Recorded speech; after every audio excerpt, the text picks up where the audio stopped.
Alfonso y Mercedes Castellanos, dueños de uno de los imperios hoteleros más grandes de España, abrieron la puerta de la habitación de su hijo a las 7 de la mañana, esperando encontrarlo como siempre, despierto, con ojeras profundas, mirando el techo con ojos vacíos después de otra noche sin dormir. Pero lo que vieron los dejó completamente paralizados en el umbral, sin poder moverse ni hablar. Su hijo Alejandro, el joven de 28 años, que no había dormido más de 2 horas seguidas en los últimos 5 años, a pesar de haber consultado a los mejores especialistas del sueño en Europa y América, estaba profundamente dormido en su cama, con una expresión de paz que sus padres no habían visto en su rostro desde que era un adolescente. Y eso no era lo más impactante. Lo que los había dejado mudos era que junto a él, también dormida sobre las sábanas blancas de seda, estaba Carmen, la nueva empleada doméstica que habían contratado hace apenas 2 semanas, todavía vestida con su uniforme negro y blanco de sirvienta, con su cabello rizado desparramado sobre la almohada y su mano descansando suavemente sobre la de Alejandro como si fuera lo más natural del mundo. Mercedes soltó un grito ahogado y Alfonso sacó su teléfono, sin saber si debía llamar a alguien o simplemente documentar lo que estaba viendo, porque no podía creer que fuera real, mientras su hijo seguía durmiendo ajeno a todo, durmiendo por primera vez en 5 años, con la paz de alguien que finalmente había encontrado lo que necesitaba en el lugar más inesperado. Si estás preparado para esta historia, escribe en los comentarios desde donde estás viendo este video. Alejandro Castellanos tenía 28 años. Era heredero de una fortuna que la mayoría de la gente no podía ni imaginar en sus sueños más ambiciosos, y no había dormido una noche completa desde que tenía 23 años, desde aquella noche maldita que había cambiado todo, y que lo perseguía cada vez que cerraba los ojos como una sentencia eterna de la que no podía escapar por más que lo intentara. Todo había empezado con un accidente de coche que había destruido su vida, aunque su cuerpo había sobrevivido intacto. Alejandro volvía de una fiesta universitaria con su mejor amigo Lucas, ambos jóvenes de 23 años, ambos invencibles como solo pueden sentirse los jóvenes que tienen el mundo a sus pies y toda la vida por delante para conquistarlo. Lucas era más que un amigo para Alejandro. Era el hermano que nunca había tenido, el compañero de todas sus aventuras desde que tenían 5 años. La persona que lo conocía mejor que nadie en el mundo, incluyendo a sus propios padres. Alejandro conducía aquella noche, como siempre, hacia cuando salían juntos, porque nunca bebía cuando tenía que conducir, ya que era el responsable del grupo, el que siempre cuidaba de los demás, aunque a veces olvidara cuidarse a sí mismo. Pero estaba cansado después de una semana brutal de exámenes finales en la universidad. Había dormido apenas 4 horas en los últimos 3 días, y sus reflejos no fueron lo suficientemente rápidos cuando un camión se saltó un semáforo en rojo a las 3 de la mañana y los embistió por el lado del pasajero con una fuerza que destrozó el coche como si fuera de papel. Lucas murió en el acto. Alejandro sobrevivió sin un rasguño físico, algo que los paramédicos llamaron milagro y que Alejandro llamaba su condena, porque las heridas que quedaron en su alma eran invisibles, pero mucho más profundas y dolorosas que cualquier corte o fractura que la medicina pudiera tratar. Desde esa noche, cada vez que cerraba los ojos, aunque fuera por un segundo, veía el rostro de Lucas en el momento del impacto, escuchaba el sonido del metal retorciéndose como un grito de dolor, sentía la culpa aplastante de haber sobrevivido cuando su mejor amigo, su hermano, el compañero de toda su vida, no lo había hecho. Los médicos lo llamaban insomnio crónico severo con componente de estrés postraumático, un diagnóstico frío y clínico que no capturaba ni remotamente el infierno que Alejandro vivía cada noche cuando el mundo dormía y él se quedaba solo con sus demonios. Alejandro lo llamaba simplemente su condena, su castigo por estar vivo cuando Lucas no lo estaba, la penitencia que debía pagar por haber sido demasiado lento, demasiado cansado, demasiado humano para evitar lo inevitable. Había probado todo lo que el dinero podía comprar, los mejores psicólogos de España, clínicas del sueño en Suiza, tratamientos experimentales en Estados Unidos, meditación, hipnosis, acupuntura, medicamentos que lo dejaban aturdido pero nunca realmente dormido, terapias alternativas que prometían milagros y entregaban decepciones. Nada funcionaba.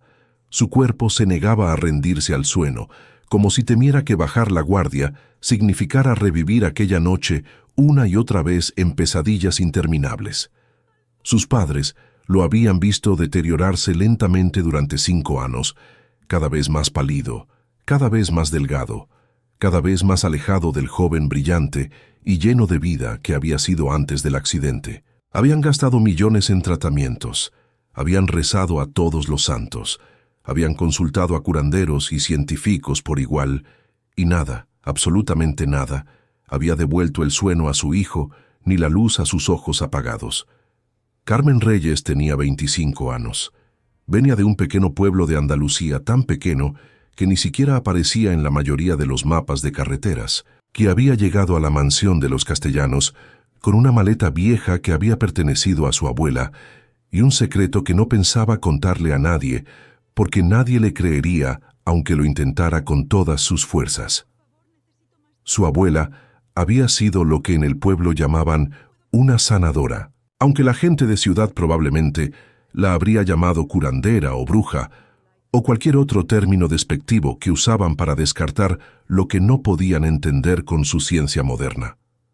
Era una mujer que conocía remedios antiguos que pasaban de generación en generación, recetas de hierbas y palabras que los médicos con sus títulos y sus clínicas brillantes habrían descartado como superstición primitiva, pero que funcionaban de maneras que ninguna universidad podía explicar con sus métodos científicos. Carmen había crecido a su lado desde que tenía memoria, aprendiendo sobre hierbas que curaban el insomnio y tisanas que calmaban el corazón roto, sobre el poder de las palabras dichas en el momento adecuado y con la intención correcta, sobre la energía que las personas emitían como un aura invisible que ella, por alguna razón misteriosa que nunca había entendido del todo, podía percibir como si fuera un sexto sentido que nadie más parecía tener, aunque miraran con los mismos ojos y escucharan con los mismos oídos. Cuando su abuela murió hace 3 años, dejando un vacío en la vida de Carmen que nada podía llenar, había heredado todos sus conocimientos, pero no había tenido oportunidad de usarlos como su abuela lo hacía. Había trabajado limpiando habitaciones en hoteles de mala muerte, donde los huéspedes ni siquiera la miraban a los ojos. Había cuidado a ancianos en residencias donde el olor a desinfectante no podía disimular el olor a soledad y abandono. Había hecho cualquier trabajo que le permitiera enviar dinero a su madre enferma y sus 3 hermanos menores que seguían en el pueblo luchando por sobrevivir con una pensión que apenas alcanzaba para comer arroz y lentejas todos los días. No tenía estudios formales más allá de la secundaria, que había terminado con notas mediocres porque estaba demasiado ocupada trabajando para estudiar. No tenía conexiones, ni influencias, ni apellidos que abrieran puertas.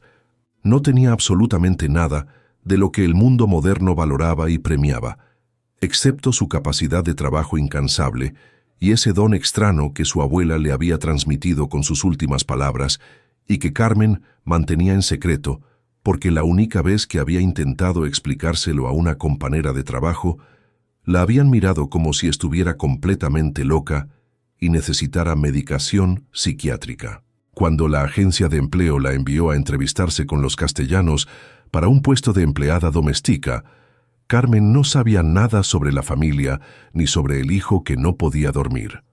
Solo sabía que el salario era mejor que cualquier cosa que hubiera ganado antes y que la mansión estaba lo suficientemente cerca de Madrid como para poder visitar a una prima que vivía allí y que era su única familia fuera del pueblo. El primer día que vio a Alejandro, supo que algo estaba terriblemente mal con él.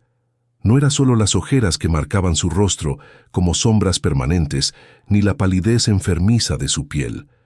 Era algo más profundo, algo que Carmen podía sentir como una niebla oscura que lo rodeaba.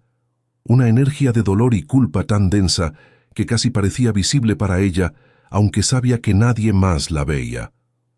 Durante las primeras 2 semanas en la mansión, Carmen hizo su trabajo en silencio, limpiando, ordenando, siendo invisible como se esperaba que fueran las empleadas domésticas en casas de gente rica que apenas miraban a quienes les servían. Pero observaba cómo Alejandro vagaba por la casa a las 3 de la mañana como un fantasma, con los ojos abiertos pero vacíos. Observaba cómo sus padres lo miraban con una mezcla de amor y desesperación que le rompía el corazón. Observaba cómo los medicamentos que tomaba lo dejaban aturdido, pero nunca le daban el descanso que su cuerpo y su mente necesitaban desesperadamente para sanar. Y sentía la culpa que lo ahogaba, la imagen que lo atormentaba, el nombre que repetía en susurros cuando pensaba que nadie lo escuchaba. Lucas, siempre Lucas. Carmen no sabía quién era Lucas, no conocía la historia del accidente, porque nadie se la había contado, pero podía sentir su presencia en el dolor de Alejandro, como si el fantasma del amigo muerto estuviera atado a él con cadenas invisibles que no lo dejaban descansar ni vivir. Una noche, incapaz de dormir ella misma, porque la energía atormentada de Alejandro parecía llenar toda la mansión como una tormenta eléctrica, Carmen bajó a la cocina a prepararse una infusión de las hierbas que su abuela le había enseñado a mezclar para calmar los nervios. Encontró a Alejandro sentado en la oscuridad, mirando por la ventana hacia un jardín que no podía ver porque sus ojos estaban perdidos en algún lugar del pasado que solo él podía visitar. No dijeron nada. Carmen preparó 2 tazas de infusión en silencio y puso una frente a él sin pedir permiso ni dar explicaciones. Alejandro la miró como si la viera por primera vez, como si hasta ese momento ella hubiera sido tan invisible como se suponía que debían ser las sirvientas. Y hubo algo en su mirada, una pregunta silenciosa que Carmen entendió sin necesidad de palabras. Se sentó frente a él y empezó a hablar. No de él, no de su insomnio, no de nada que pudiera hacerlo sentir juzgado o analizado como un caso clínico. ¿Te está gustando esta historia? Deja un like y suscríbete al canal. Ahora, continuamos con el vídeo. Le habló de su abuela, del pueblo donde había crecido, de las noches de verano cuando se sentaban afuera a mirar las estrellas y su abuela le contaba historias de sus antepasados. Le habló con la voz suave y melódica que su abuela usaba para calmar a los animales heridos y a los niños asustados, y sin saber exactamente cómo ni por qué, notó que la tensión en los hombros de Alejandro empezaba a aflojarse por primera vez desde que lo había conocido. No fue planeado. Nada de lo que sucedió entre ellos fue planeado, ni calculado, ni pensado con antelación. Aquella noche en la cocina se convirtió en una rutina silenciosa que nadie más en la casa conocía. Cada noche, cuando todos dormían, Carmen bajaba a preparar infusiones y Alejandro aparecía como si supiera exactamente cuándo ella estaría ahí. No hablaban mucho al principio. Carmen simplemente estaba presente, ofreciendo una compañía que no exigía nada, que no preguntaba sobre el accidente ni sobre Lucas, ni sobre por qué no podía dormir. Y esa ausencia de presión, esa aceptación silenciosa, empezaba a hacer algo que 5 años de tratamientos carísimos no habían logrado. Una noche, después de 3 horas de silencio compartido y infusiones de hierbas que olían a campo y a paz, Alejandro empezó a hablar.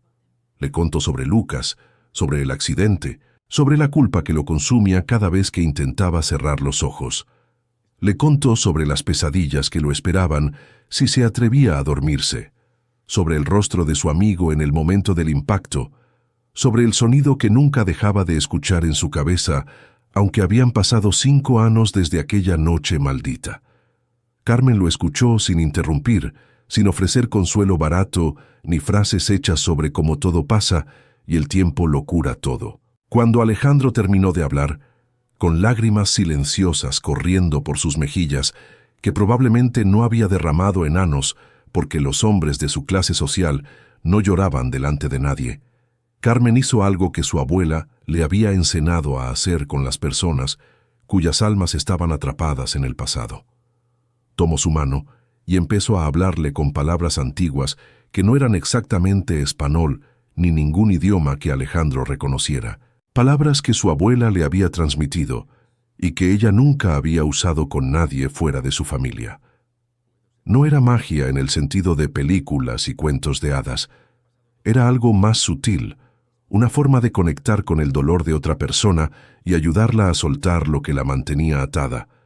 Una técnica que los psicólogos modernos probablemente habrían llamado hipnosis o sujeción, pero que para Carmen era simplemente el don que su abuela le había dado. Alejandro se quedó dormido en la cocina, sentado en la silla con la cabeza sobre la mesa, y durmió 4 horas seguidas sin pesadillas por primera vez en 5 años.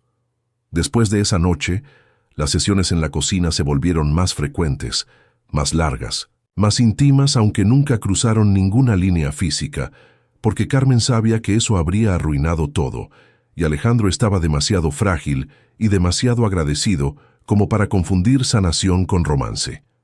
Pero las mejoras eran innegables. Alejandro empezaba a dormir 3 horas, luego 4, luego 5. Las ojeras empezaban a desvanecerse.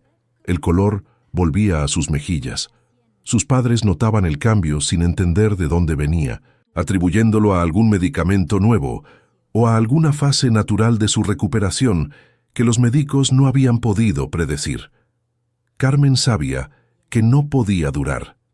Sabía que en algún momento alguien descubriría sus encuentros nocturnos y los malinterpretaría porque el mundo siempre malinterpretaba las cosas que no podía entender.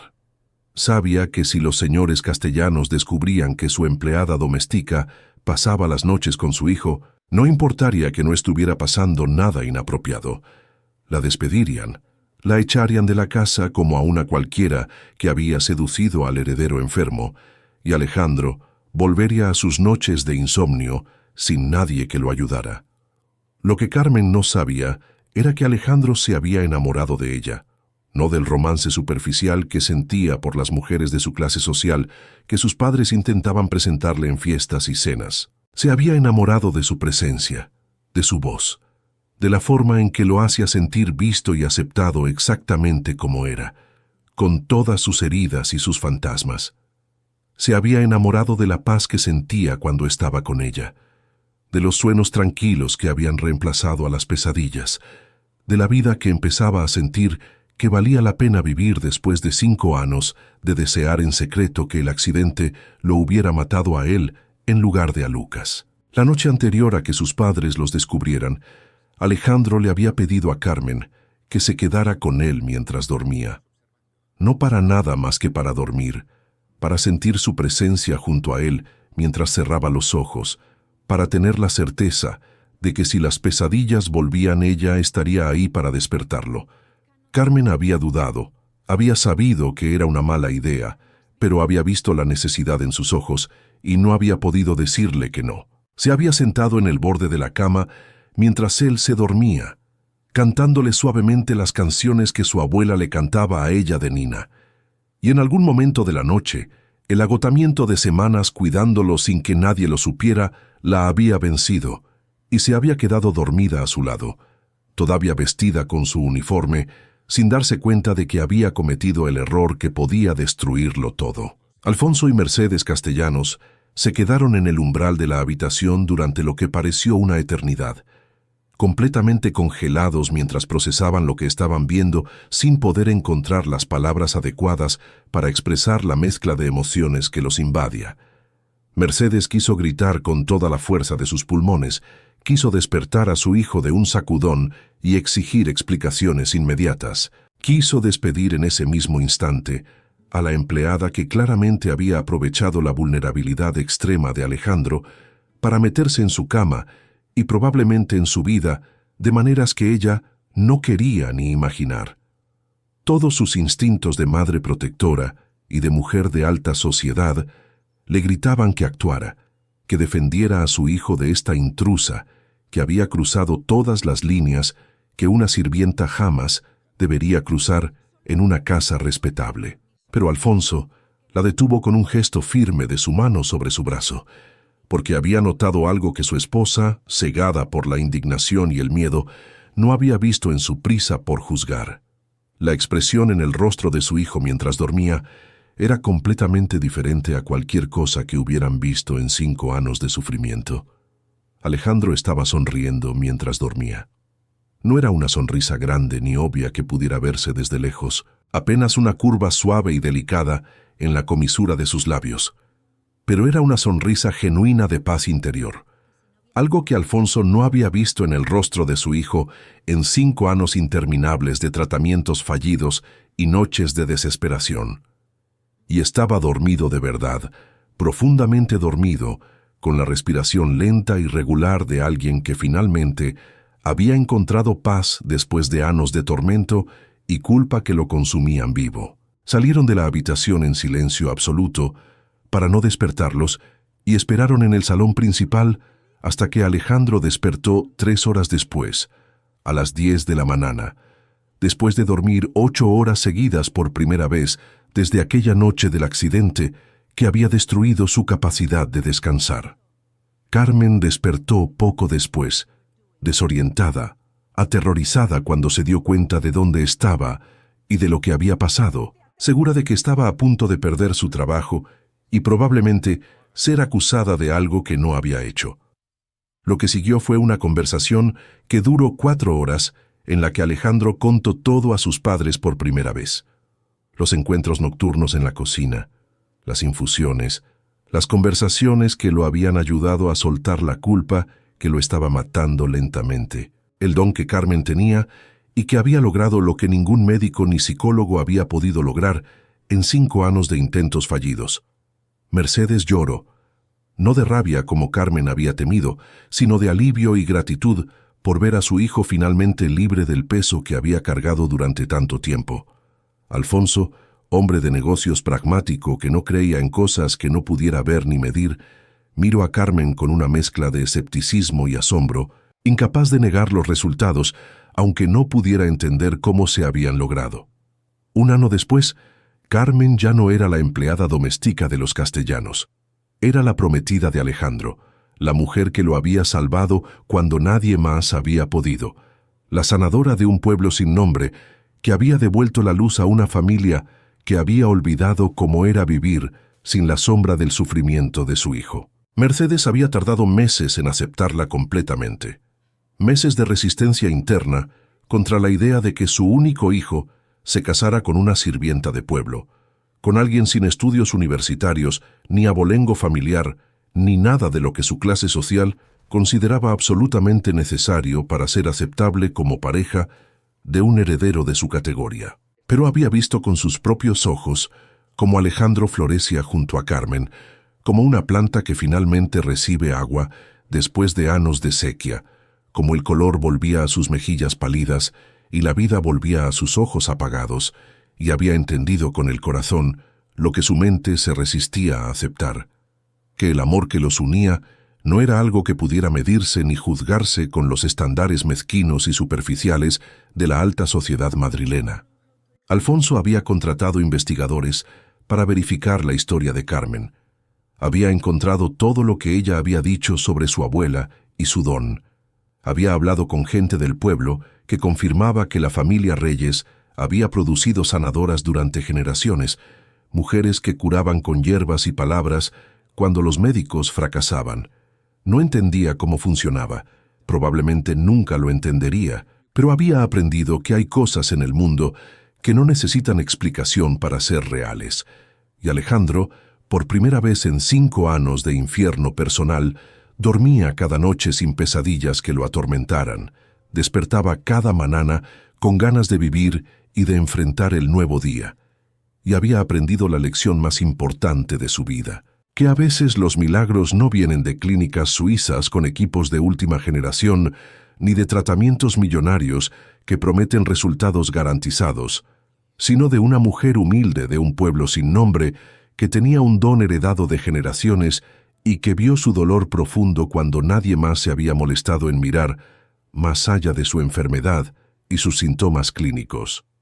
Lucas seguía en su memoria, pero ya no como un fantasma que lo atormentaba, sino como un amigo que habría querido que Alejandro siguiera viviendo, que fuera feliz, que encontrara el amor y la paz que se merecía.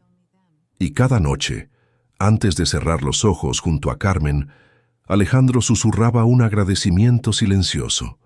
A Lucas por los años de amistad que habían compartido, a Carmen por haberlo salvado, y al destino por haber traído a una sanadora de un pueblo olvidado hasta la mansión de una familia que había perdido la esperanza. Si esta historia te ha tocado el corazón, si te ha recordado que los milagros a veces llegan disfrazados de personas humildes y que el amor verdadero puede sanar las heridas más profundas, deja una huella de tu visita con un corazón. Y si quieres apoyar a quienes dedican tiempo y pasión a contar historias que merecen ser escuchadas, puedes hacerlo con un pequeño gesto a través del supergracias aquí abajo. Cada contribución nos ayuda a seguir creando contenido que habla de segundas oportunidades, de dones escondidos y del poder del amor para curar lo que la medicina no puede tocar. Gracias de corazón por quedarte hasta el final.